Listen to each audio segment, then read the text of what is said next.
me forever on fire. ಶಾಸಕ ಮುನಿರತ್ನ ವಿರುದ್ಧ ಸಿಡಿದೆದ್ದಿದ್ದಾರೆ DK Suresh. ಮೊಟ್ಟೆ ದಾಳಿ ಪ್ರಕರಣಕ್ಕೆ ಸಂಬಂಧಪಟ್ಟಂತೆ ಡಿಕೆ ಸುರೇಶ್ ಲೇವಡಿ ಮಾಡಿದ್ದಾರೆ. ನನ್ನ ಡಿಕೆ ಶಿವಕುಮಾರ್ ಹಾಗೂ ಕುಸುಮಾ ಮೇಲೆ ಆರೋಪ ಮಾಡಿದ್ದಾರೆ. ಆಸಿಡ್ ಅಂತ ಇದ್ದಂತೆ ದಿಢೀರಂತ ಮೊಟ್ಟೆ ದಾಳಿ ಆಗಿದೆ. ಕನ್ನಡ ಸಿನಿ ರಂಗದಲ್ಲಿ ಸಿನಿಮಾಗಳು ಕಡಿಮೆ ಆಗಿದ್ವು. ಮುನಿರತ್ನ ಈಗ ಒಳ್ಳೆಯ ಸಿನಿಮಾ ಮಾಡಿದ್ದಾರೆ, ಚೆನ್ನಾಗಿ ಸ್ಕ್ರಿಪ್ಟ್ ಕೊಟ್ಟಿದ್ದಾರೆ, ಬಹಳ ಚೆನ್ನಾಗಿ ಸ್ಕ್ರಿಪ್ಟ್ ಮಾಡಿದ್ದಾರೆ ಅಂತ ಮುನಿರತ್ನ ವಿರುದ್ಧ ಲೇವಡಿ ಮಾಡಿದ್ದಾರೆ ಡಿಕೆ ಸುರೇಶ್.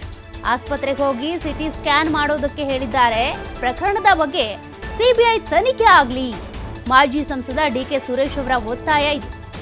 ಮೊನ್ನೆಯಷ್ಟೇ ಮುನಿರತ್ನ ಮೇಲೆ ಮೊಟ್ಟೆ ದಾಳಿ ಏನಾಯಿತು, ಮೊಟ್ಟೆ ದಾಳಿಗೆ ಸಂಬಂಧಪಟ್ಟಂತೆ ಡಿಕೆ ಸುರೇಶ್, ಅದೇ ರೀತಿಯಾಗಿ ಡಿಕೆ ಶಿವಕುಮಾರ್, ಕುಸುಮಾ ಮತ್ತೆ ಹನುಮಂತರಾಯಪ್ಪ ಇವರ ಹೆಸರನ್ನ ಪ್ರಸ್ತಾಪ ಮಾಡಿದ್ರು ಮುನಿರತ್ನ. ಇವರೇ ಇದೆಲ್ಲದನ್ನು ಪ್ಲಾನ್ ಮಾಡಿರೋದು, ನನ್ನ ಕೊಲೆ ಮಾಡೋದಕ್ಕೆ ಪ್ರಯತ್ನ ಪಡ್ತಿದ್ದಾರೆ ಅಂತ ಗಂಭೀರ ಆರೋಪ ಮಾಡಿದ್ರು.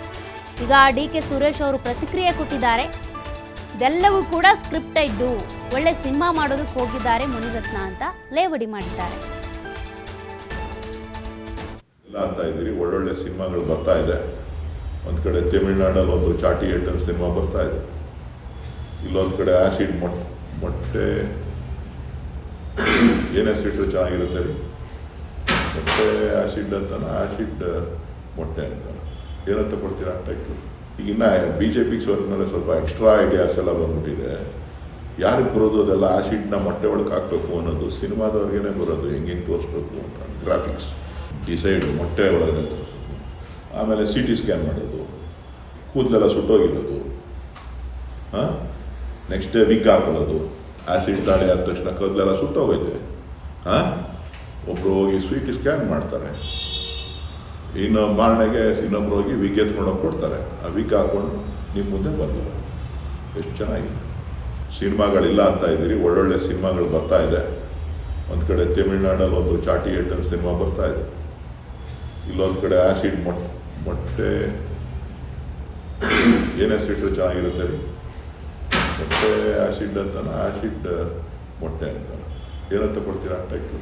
ಈಗ ಇನ್ನು ಎಸ್, ಡಿಕೆ ಸುರೇಶ್ ಅವರ ಪ್ರತಿಕ್ರಿಯೆ ಇದು. ಒಳ್ಳೊಳ್ಳೆ ಸಿನಿಮಾಗಳು ಬರ್ತಾ ಇದ್ದಾವೆ ನೋಡಿ, ಅದರಲ್ಲೂ ಮುನಿರತ್ನ ಅವರು ಒಂದೊಳ್ಳೆ ಸ್ಕ್ರಿಪ್ಟ್ ರೆಡಿ ಮಾಡಿದ್ದಾರೆ ಅಂತ. ಅಂದರೆ ಮೊಟ್ಟೆ ಒಳಗೆ ಆ್ಯಸಿಡ್ ಇತ್ತು ಅಂತ ಏನು ಆರೋಪ ಮಾಡಿದ್ರಲ್ಲ ಮುನಿರತ್ನ, ಅದಾದ ಬಳಿಕ ಮೊಟ್ಟೆ ಎಸೆತ ಏನಾಯಿತು, CT ಸ್ಕ್ಯಾನ್ ಕೂಡ ಮಾಡಿಸಿದ್ರು, ಕೂದಲು ಬರ್ನ್ ಆಗಿದೆ ಅಂತ ಹೇಳಿದರು.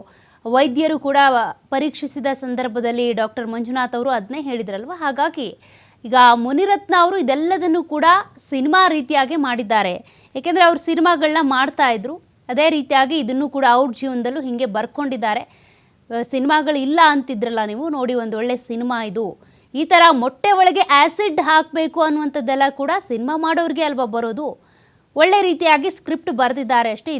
ಇದ್ಯಾವುದಕ್ಕೂ ಕೂಡ ನಮಗೂ ಇದಕ್ಕೂ ಸಂಬಂಧ ಇಲ್ಲ, ಅವರಾಗೇ ಅವ್ರು ಮಾಡ್ಕೊಂಡಿರುವಂಥದ್ದು ಇದೆಲ್ಲವೂ ಕೂಡ ಅಂತೇಳಿ ಡಿಕೆ ಸುರೇಶ್ ಅವರು ಲೇವಡಿ ಮಾಡಿದ್ದಾರೆ. ಅನೇಕರು ಕೂಡ ಮುನಿರತ್ನ ಅವರ ವಿರುದ್ಧ ಇದೇ ಆರೋಪವನ್ನು ಮಾಡ್ತಾ ಇರೋದು.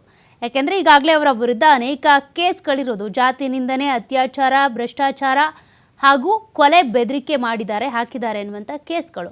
ಅದರ ಬೆನ್ನಲ್ಲೇ ಹೀಗಾಗಿ ಈ ರೀತಿಯ ಘಟನೆ ಆಗಿರೋದ್ರಿಂದ ಇದು ಸಿಂಪತಿ ಗಿಟ್ಟಿಸ್ಕೊಳ್ಳೋದಕ್ಕೆ ಈ ರೀತಿ ಮಾಡಿದ್ರು ಅನ್ನುವಂಥ ಗಂಭೀರ ಆರೋಪಗಳು ಕೇಳಿ ಬರ್ತಾ ಇದ್ದಾವೆ.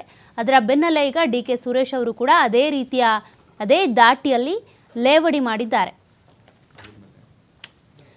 ಯಾತಕ್ಕಾಗಿ ಈ ರೀತಿ ಮಾಡಿರ್ಬೋದು ಮುನಿರತ್ನ ಅವರು ಅಂತ, ಒಂದು ರೀತಿ ಸ್ಕ್ರಿಪ್ಟೆಡ್ ಇದು ಅನ್ನುವಂಥ ರೀತಿಯಾಗಿ ಡಿಕೆ ಸುರೇಶ್ ಅವರು ಪ್ರತಿಕ್ರಿಯೆ ಕೊಟ್ಟಿದ್ದಾರೆ.